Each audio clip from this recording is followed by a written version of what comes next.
Hey, it's your buddy Peace and Harmony with you here today. We're focusing in a little bit more in depth on the covert narcissist manipulation tactic, not only of emotional dysregulation, which means their emotions are regulated more by a pathological selfishness and then monitored with a lack of empathy. So, as these individuals have a heightened sense of superiority, sense of selfishness, this is coupled together with a lack of empathy, or what is known as a deficit of empathy. So, based on the neural regions of the brain and the neural programming that is wired and fired within the emotional and limbic brain, as well as the prefrontal cortex, these individuals, the covert narcissist, really engage in a lot of manipulation tactics, and particularly insidious that I want to focus in on here is that of objectification. When we talk about objectification, it's really relating to others in a very dehumanizing way.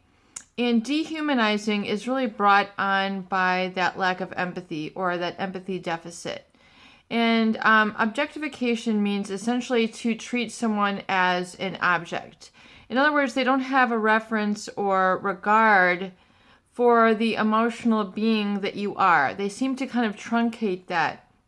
They seem to overlook that. They seem to treat you with this sort of disregard, disrespect, or what is really called objectification.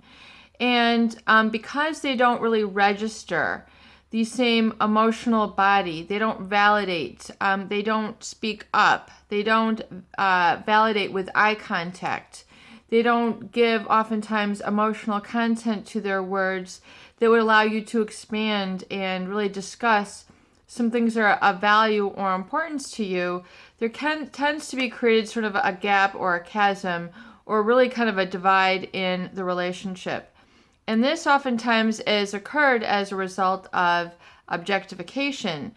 So as you can see, if you treat others really as objects, so in other words, with disregard or almost what people have described as like an invisibility, and oftentimes it can be unconscionable how unreactive they are to your needs, that you think that most people would pick up on it. And so that's why it's so important to get beyond the covert narcissist relationship, because you can realize that there are others who will resonate, pick up, and validate your emotional needs as an individual. I mean, it's part of, Maslow's hierarchy of needs. You have need for food, shelter, the need to belong, sex, love, and then self-actualization. There's many different emotional needs beyond just the physical. And so really it seems to almost be with a covert narcissist that the physical needs are what is validated, but it doesn't really tend to go beyond that in terms of an emotional depth or resonance with other people in their environment. And it's because the emotional dysregulation, which means kind of a instability or really a sort of pathological selfishness that tends to sway these individuals to really kind of cloister themselves out, shut themselves away from others, and basically be inattentive to their needs. The covert narcissist then tends to kind of treat everything as a very dull, numb objectification, or what is known also as dehumanization. So you don't really feel like your human needs are validated, responded to, reacted to, given life, given importance, given resonance.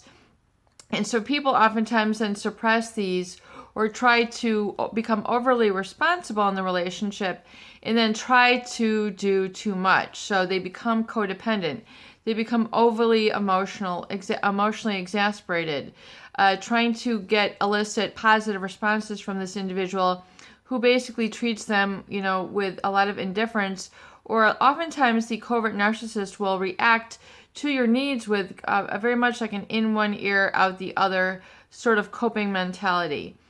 And, where they developed this or where this picked this up is, unknown. I mean, for some people, they could have, found that this is a way for them to cope or a way for them to really solidify their sense of superiority in the relationship, in the family, in the workplace.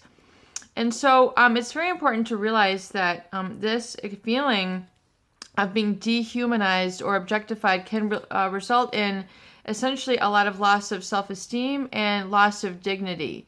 So a lot of people, then the after effects are that of anxiety, low self-esteem, depression. You can't hold your head up. You feel and live with a lot of self-limiting beliefs. The I can'ts. I won't be able to. I'm not worth it. I don't deserve this. I don't have faith. I don't have faith in myself. I don't think I'll receive the support. And because oftentimes these relationships are formative in nature, which means they are close or intimate or, interwoven in your life, that you oftentimes take the message from this relationship and then use it to ripple out and create, overlapping effects in the other relationships that you have. In other words, if you haven't succeeded with this important person, which I basically state with the narcissist is over-idealized. So here's this person who has this grandiosity in your mind's eye or in your perception.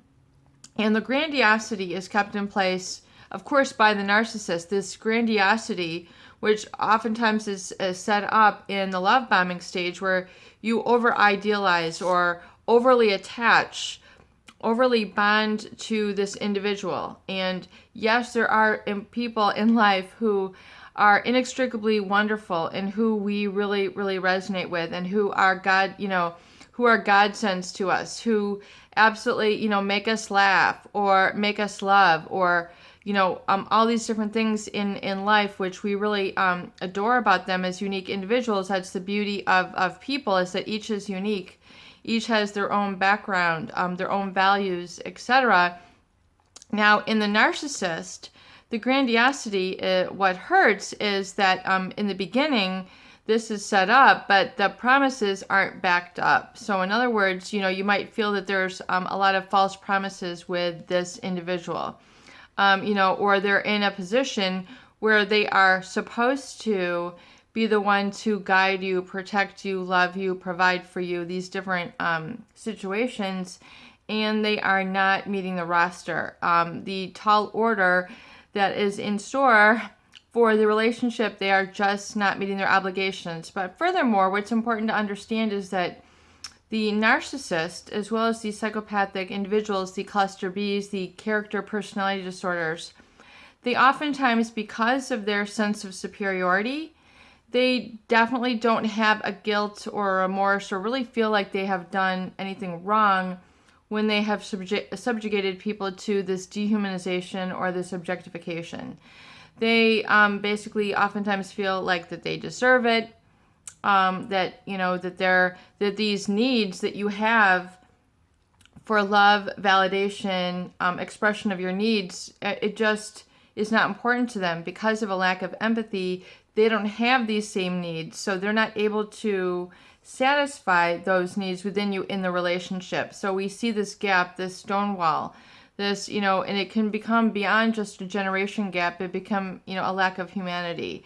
So, this is what occurs.